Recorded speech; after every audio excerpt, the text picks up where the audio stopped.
Good morning, everyone, and we'll give attendees another minute to join this webinar.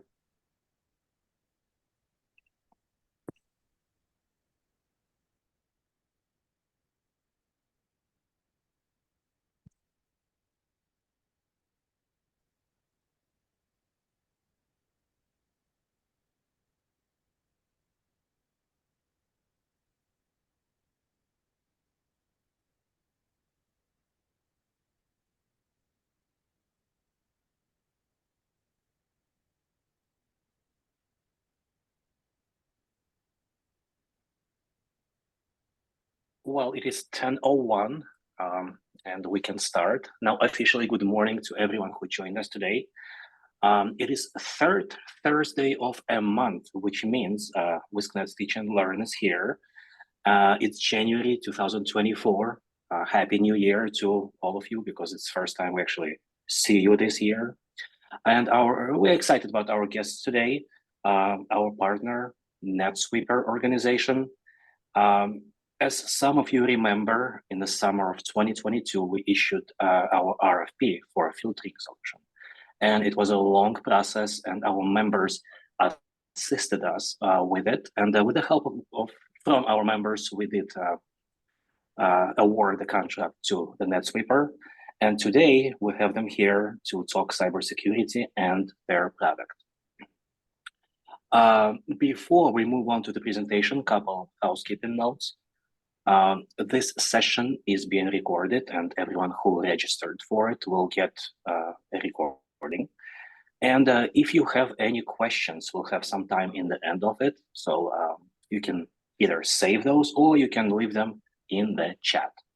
And we'll get to them once we reach the end of the presentation. I think this is it from me, and I would like to pass on the microphone, so to say, to Anthony Bruno, who will present his team and start his presentation. Anthony? Perfect. Well, thank you, Ivers. Thank you, Michaela. Thank you, WiscNet team, for allowing us to have a presentation with the members today. And thank you for all that, everyone that's joined today. I know it's a bit cold out there, so hopefully everyone's in a warm spot.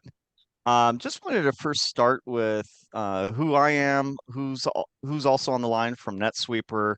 I want to let everyone know we've been, I guess pretty much everyone on the line on the Netsweeper side has been in cybersecurity, web filtering for many, many years. Obviously, I've been doing this for a little over 2 decades. I've worked with WiscNet in the past, with some companies that you might have heard of in the past. So I'm excited to be chatting with you guys today about Netsweeper and how we're unique and different and how we're addressing cybersecurity threats. Also with me is Ryan King. Again, another seasoned veteran here. He's been in a lot of your shoes on the other side. He's been an IT director. He's been with value-added resellers on the engineering side, support side, deployment side. So he's joining me as well. And then I also have Chris Bender on the line. I know he's not mentioned here, but he's also one of our senior deployment engineers that will be addressing any questions towards the end of the presentation. And if you guys don't mind, we are asking if you guys have any questions as we go through our slides and our presentation. If you don't mind just jotting down any of those questions, or you can feel free to chat them at any time. We will have probably about 15, 20 minutes to address them towards the end of the presentation. So if you guys don't mind holding off until then, that would be greatly appreciated. With that said, I'm going to jump into the slides. I'm not going to bore you all with the slide deck. We do plan on going inside the interface and touching on some high level parts that I believe are going to resonate with you folks. But before I do, I just want to quickly just give you guys a quick background on Netsweeper. We are a web filtering, web security company. We've been around for 24 years. If some of you guys remember a product called 86 or M86 Security, they've been around longer than that company that I've started with in the web filtering realm. So been around for a long time. Their headquarters were based out of Waterloo, Canada. So Canadian company, Canadian founders. And from that point, they expanded worldwide. And we have multiple offices that I'll show you on some slides later on. So we have a global presence across the globe. And like our CEO always likes to mention, We're solving global internet problems, right? The internet's not about the U.S. market; it's a global problem, right? And so there's lots of threats and issues that we're always constantly addressing with our product. And just like the slide is showing, right? There's tons of different challenges that you guys have to deal with on a day-to-day basis for your network. Just some stats. I'm sure some of these may be familiar. I know a lot of folks are hearing about the cybersecurity threats that are out there. The number that really stands out to me is the cost, right? It's what is this? What are these threats costing every vertical out there? Like, no matter if you're education, no matter if you're enterprise, government, healthcare, what is the cost to everyone? And that's a pretty big number, right? 10.5 trillion. So that's really the number that stands out to me. But this is a major issue for everyone involved. And this is just a nice little deck of where are these cyber threats coming from? Where are they originating? You can see we have in the U.S. market, right? We have we're in that top 20 list and top 10 list of origins of where these ransomware cyber attacks are occurring. You can also see all these other countries where this is all originating and and where they're experiencing similar issues. Just to give you guys all a snapshot. These are just some additional stats across the board, different verticals, right? Cybersecurity stats, who's getting infected, um, you know, what are the amount of ransomware attacks that are occurring and data breaches. So I'm just going to kind of scan through this. Cyber threats, right? They've become, schools have become the leading targets, unfortunately, for a lot of the folks on the line that are with a school district, come from the education side of the house. Unfortunately, you guys are one of the main targets. I think we all know why, right? There's not a lot of funding for education. There's, sometimes not enough staff members to address these challenges. And again, as we get into our um, interface and start touching on some of the things that Sweeper can do for you, I'm hoping we can add that extra layer for you and help prevent some of these attacks from occurring to begin with. So again, just some additional stats here. And like I mentioned, right, schools are a target, underfunded, not enough staff to address these issues. And one of the points that I probably skipped over is, right, there's a lot of avoiding cybersecurity attacks does involve education, right? I know there's like some companies out there like Know Before, which is really good. We've used them here. I've used them at other companies where they actually help educate folks on what to look for. We do see a lot of the majority of these infections occurring from users within the network. So a lot of times it's someone just simply clicking on, a malicious site or accessing a malicious email and not being educated enough to know what to look for, what to avoid. Unfortunately, like I mentioned, right, schools are getting targeted. There's, and you've seen some of these big name districts, right? LA Unified, Minneapolis Public Schools, with ransomware issues and attacks, right? And in some cases, they're paying some of these ransoms. I know, like Minneapolis, refused to pay the $1 million ransom, but in some of these cases, schools are actually paying the money, which is sad to see, right? We could use that money for education, um, not for paying ransomware attackers. I'm not going to skip this. I'm sure everyone knows what cybersecurity is. But at the end of the day, really what I want to hit home on is web filtering. When we all think about web filtering, I know it's not super exciting, but it does play a critical role in cybersecurity prevention. And I really like this diagram because it really shows you where we sit in your network, right? Between the perimeter security and your endpoint security tools, we're that middle layer. And I always like to think of web filtering as kind of like, if you're outside of a lounge or a bar, there's a bouncer, right? And they're scanning, they're asking for IDs, right? They want to keep, at the end of the day, we want to allow the good in. We don't want to allow the bad, right? we're that extra layer there. So web filtering does play a critical role. And for us as a global organization, and the way we categorize websites, which you don't really normally hear people talk about anymore, we have dynamic categorization and a global presence. So we don't rely on a static list to identify malware and anything that may be harmful as far as sites that can be accessed. We're actually scanning everything globally. When we see something that may be malicious, we identify it in real time, we block it in real time. So if something occurs with, let's say, a healthcare facility and we identify a malicious site in real time, we take that feed and we feed it to all our customers worldwide.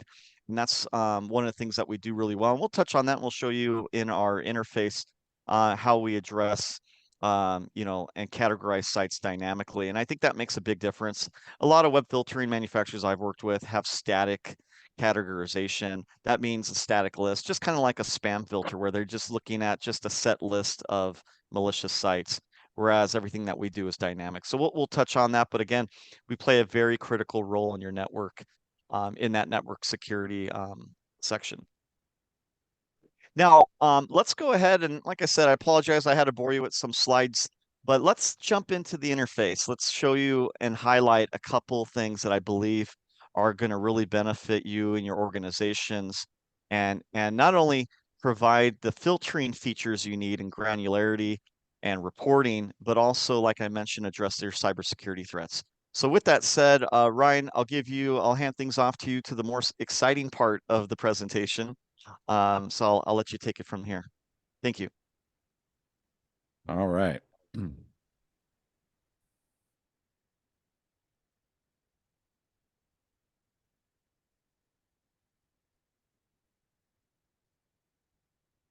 All right. Hopefully everybody can see my screen. Anthony, can I get a thumbs up? Can you guys see my screen? Oh, Yes, awesome. we see it. Excellent. I wanted to actually start off by doing a little real life. I just went and saw a movie last night where kind of the main premise was around cybersecurity. And it was kind of interesting. The kind of the main plot. You got to see a little. They did show a little bit of the what people do and how servers are being used in server farms to identify these particular people or businesses, schools, that type of stuff that are risks, right? That have risks. Maybe, they're looking for something, they click a link, and it was just very interesting to see the other side of the people that are trying to get the money and trying to scam people out of money.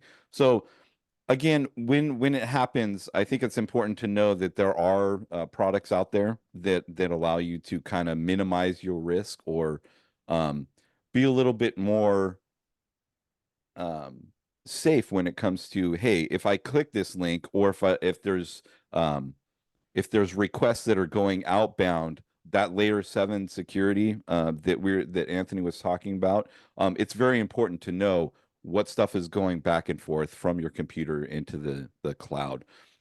This is the interface. Let's see if I can move this. There we go. This is just the welcome screen.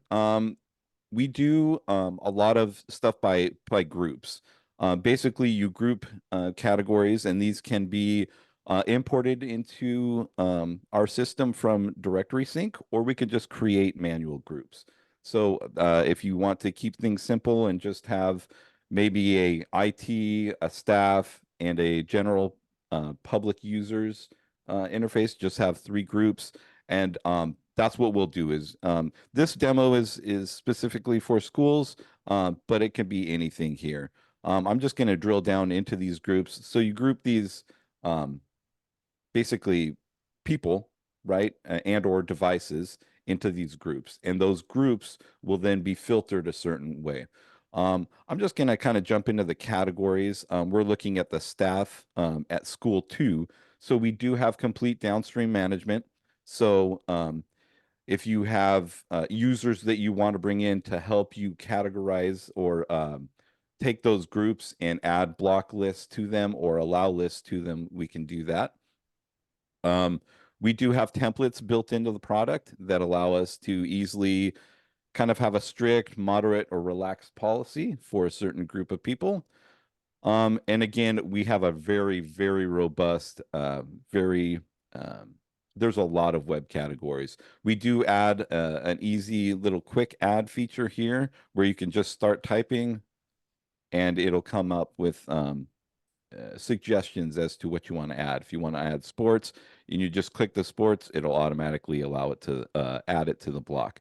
And if you are in the block section, it's very easy to just click this trash can button and the search keywords will go back and not be blocked.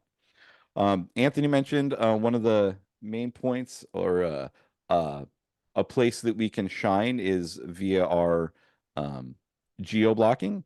So we do have complete countries. So if you want to kind of go and drill down into the Burkina Faso, I don't trust them, and we're just going to block them. Then any IPs that were found in that region will be blocked. That's super nice. More looking towards like protocols,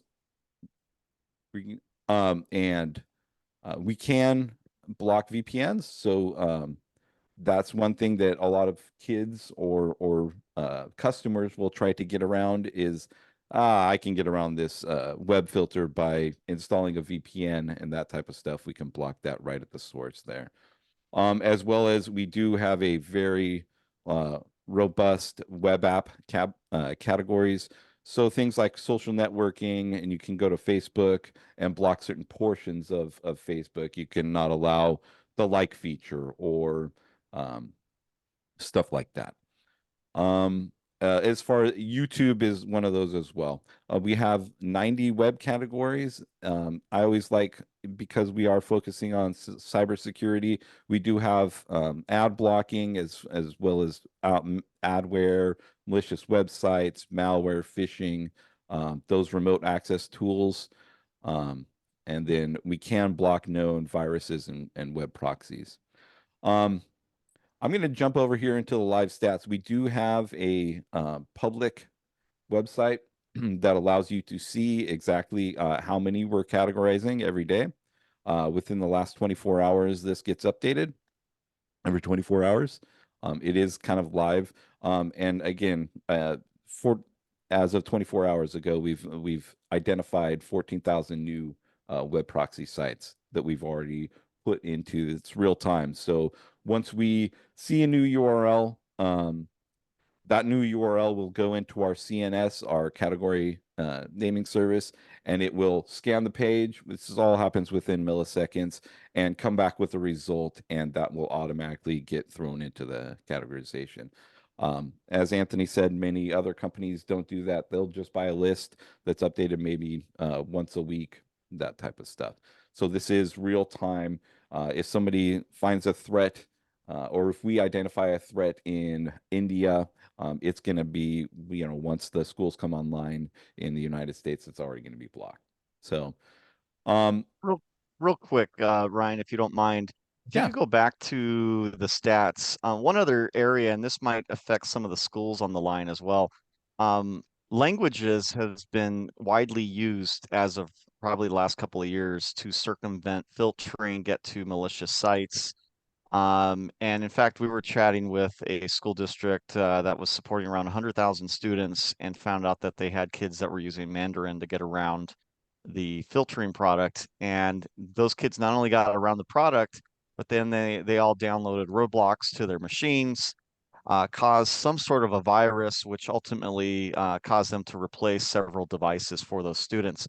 So I'm just using this as a real life example. We're hearing it more and more. This is just another way for, in this example, students to get around the filter, access malicious sites, cause havoc on your network and on your actual physical devices. So that's another thing that, having that global presence is going to benefit folks, that use Netsweeper. With over 47 languages supported, most of the products I've ever worked for, English and Spanish are usually the only languages that are translated if you're lucky. So just something to think about, especially from a cybersecurity threat standpoint, right? The more secure your network is, the better off you're going to be. And you really want to have a secure network, and that's what we're going to help you guys achieve. Thank you, Ryan. Yeah, you bet, Anthony. And I always like to, pointing on that slide that Anthony showed a while back, there is a human element to it, and this is why I love the layered approach to everything, because say there is a bad actor within your school, within your library, wherever it may be. The second, if we have our client on that machine, the second that they try to put in the USB stick and that USB stick calls a certain URL, we'll probably already have that URL classified as malintent, right? Malware, that type of stuff. So you do get a layered protection, not only your AV on the endpoint, but also when somebody opens up that email, you don't necessarily have to have a spam blocker, right? Because the second they click that, what's your computer going to try to do? Go and find what the URL is. If we already have it in our list, it's already blocked. So it is that extra, layer of protection that you need. Speaking about that, I'm going to move right into our list. So I showed you kind of how the group structure worked, and that's kind of where we add all the different categories, and it is on a by group basis. So you can get as granular as having grade levels, or grouping those grade levels, maybe elementary, middle school, and high school. Having different levels of filtering. That's really important. It's just we provide you with a lot of flexibility. With coming along with that flexibility is our list structure. So we basically have these lists where we can either deny a list or allow a list, right? It can be used in multiple different ways, right? So if you have it, you can have an allow list and then a block list.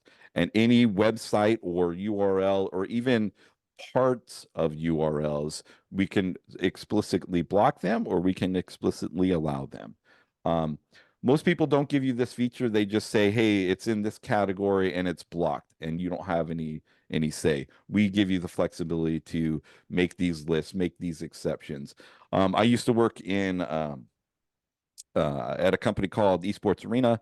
We did a lot of esports products, and Netsweeper would have fell right into there as something that I wanted as the director of IT there, just because we can block and allow by executable. So if you do have like Steam, you have Minecraft or Microsoft's engines, that type of stuff, we can find that executable, and anything coming from that executable, we can allow or deny. So again, lists is super important of a feature. I always like kind of grinding that in as being very flexible and gives you basically the opportunity to flesh out your category systems, because not only can you block a certain category, but now you can, hey, I want to block social networking, but I know that Facebook lies within that social networking categories, and I want to allow that. This is where we would do that. We also give all users a lot of different tools. I love this trace request because it really does, well, heck, I don't know where 888.com fits into the product. Where does that category lie? You just hit this send request button. It'll tell you, oh, it's categorized as gambling and it's blocked. That's what the we also have we don't try to hide things, so we can actually show all the steps.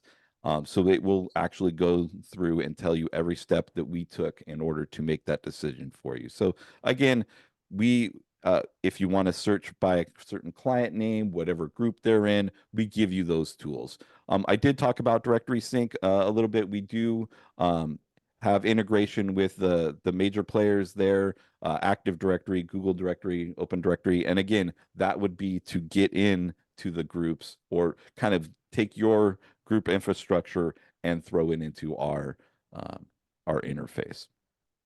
We do have a request logs. So this is live. So if I was to go in here, we do have some scripts running in the background that allows this to, but this is live data. So if I were to go and open up a machine and just open up a web browser, you would be able to see all of those requests coming from that machine. all real time. And we even have filters and stuff built into that. Along with that, I will move right into reports, because I think being able to see everything at a glance is very important. At least from my side, when I was IT director, I loved this feature on any product that we used. Just being able to cast out the large net and the general, I don't know what I'm looking for, but I think somebody's not doing something right on my network, right? We have these dashboards that we can easily create, and you can throw these up on maybe a TV or a monitor in your IT staff. So, hey, that looks like a lot of that certain category. Maybe we need to adjust the way that we're blocking stuff. And again, that's throwing out the large net. We also have the demand reports or create reports, where we are looking for that needle in the haystack, right? Maybe we're looking for what Johnny did last Friday, right? In between these hours, maybe a teacher said thought that they saw them doing something that was not right or not good. We can just put in the date range, put in the client name, and hit generate report, and you're able to pull up a report of all the URLs that were accessed from that machine under that student. We also do have scheduled reports where we can set up for maybe administrators, IT staff, that type of stuff that want that. I want every day in my inbox a PDF that says where people were going for the past 24 hours. So this is all in there as well. I think that's the majority of the web interface, Anthony, if we want to. Perfect. Yeah, I think we can go ahead and open up for any questions. And again, if you guys want to chat those questions or just unmute yourself, let's go ahead and open up for any questions for you folks. And we have the interface up, so Yeah. we're happy to touch on anything within the product for you and actually show you.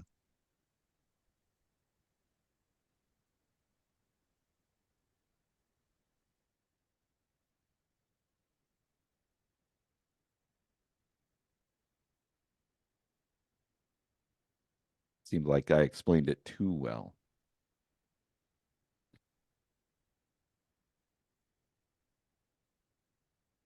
Yeah, and again, if you don't want to unmute, you can shoot a chat. We're monitoring the chat if there's any questions.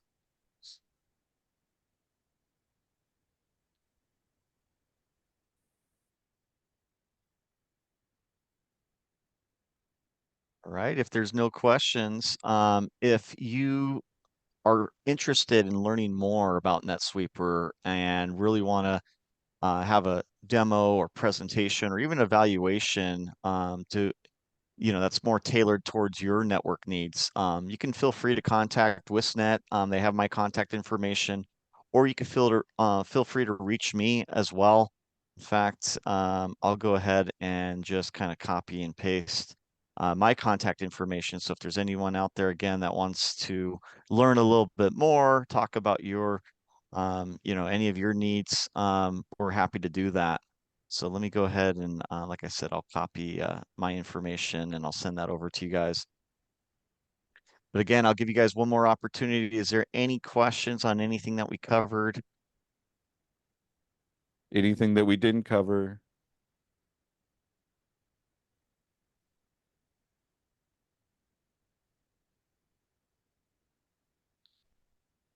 I think you did, Ryan, cover it too well. I know, and I'm gonna have to be better next time with leaving a little mystery. As Nice. soon as we hang up, people will Okay. questions. Well, no, Paul has a question. Does this replace my Palo Alto? Yeah. So Paul, that's a great question. So the first answer would be is no, we're not trying to replace your firewall. What a lot of folks will do in order to really have a good security layer in their network is they'll take the content filtering portion of their Palo Alto and they'll shut that off, and they'll let us handle all the filtering for all the devices on network, off network.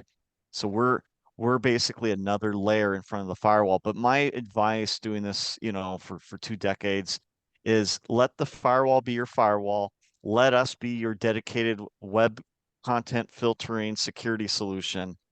And you have now two layers, right? So Palo Alto's looking at, they're obviously scanning for malicious content, right? We're also another layer because we're going to be handling all your content filtering. And then any other, excuse me, and then any other tools, right? You might have some spam solutions. You might also have some antivirus solutions, right? So I would always encourage everyone to keep a layer, a layered approach for your network, but don't eliminate anything. And I know there's some companies out there that will probably encourage you guys to remove, hey, we could do everything in one box. Unfortunately, you end up with a Swiss Army knife solution at the end of the day.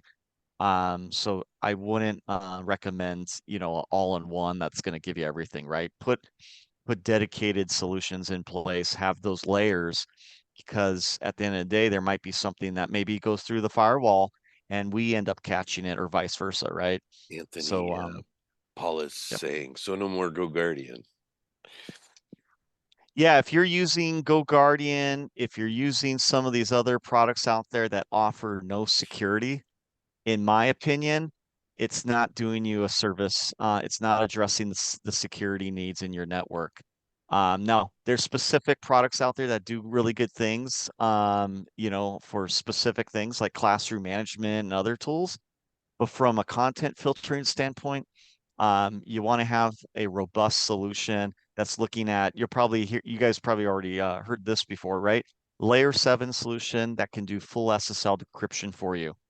And for some of the folks that aren't familiar with SSL decryption, most of these sites whether it's an employee, whether it's a staff member, whether it's a student, they're going to be accessing secure websites, which make up about 85% of the internet now. So if you don't have a robust web filter that's sitting in your network and again, adding that extra layer on top of your firewall, you're really putting yourselves at risk, in my opinion, and I've seen it. Anthony, can you yeah, okay, never mind. Ivers took care of it. Yeah. And Paul, you had an additional question about yeah, and I think Ivers answered that. Yeah, so going into a little more details, this would probably help you. So right now, the solution would be hosted in your network.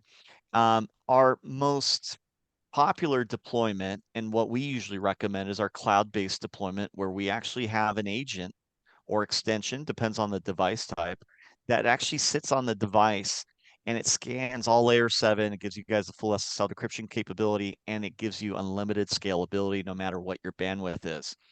The neat part of that is everything that we do, all the proxying, decryption is all done at the device level. So you don't have to worry about us proxying traffic back and forth to the cloud or back and forth to some box somewhere. It's all done at the device level, which makes it very robust. We have school districts in the US that are over 100,000 students that use our product for a mixed environment. So we do a great job.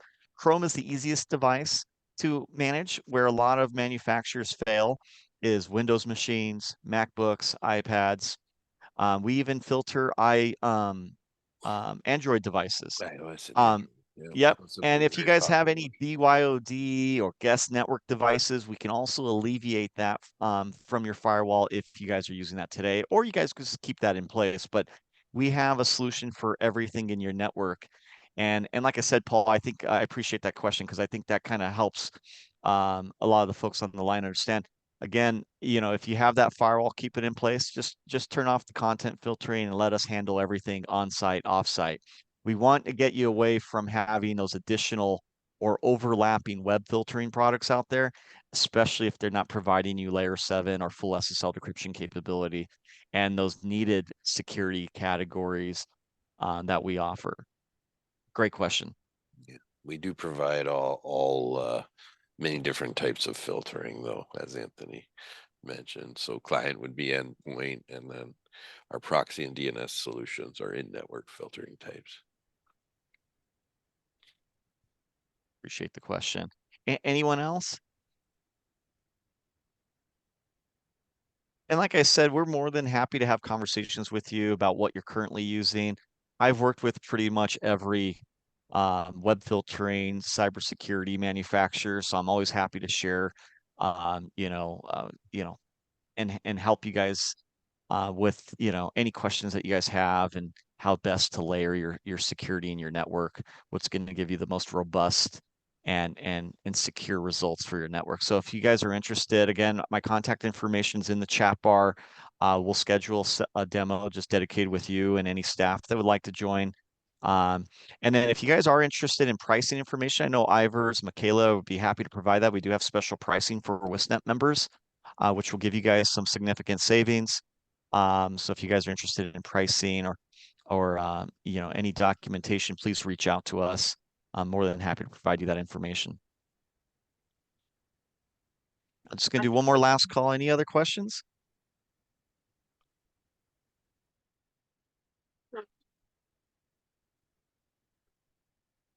But thank you so much, Anthony, Ryan, and Chris, for joining today. And everyone who is on the call and registered will get a recording of this along with the chat. So if you haven't had a time to jot down Anthony's information, it'll get sent to you most likely within a week. You'll see that. And then keep an eye out for future notifications from us regarding our next Teach and Learn. We typically do them every other month, but the beginning of this year, we're kind of really packing them in. Next month, Thursday, February 15th, same time, 10 a.m., we are going to be joined by a few people from CISA and CRT to talk cybersecurity. And in the registration, we have a little question about what you guys want to hear about and stuff from them because they have some topics, but they really want to get a gauge of what you guys want to hear about and what will be most beneficial for you. So definitely answer that question if you plan to register. But yeah, thank you so much, Netsweeper team. This was lovely, lovely Thursday morning. And yeah, everyone have a good rest of the week. Awesome. Thank you, everyone. Bye, guys. Thank you for joining. Bye-bye.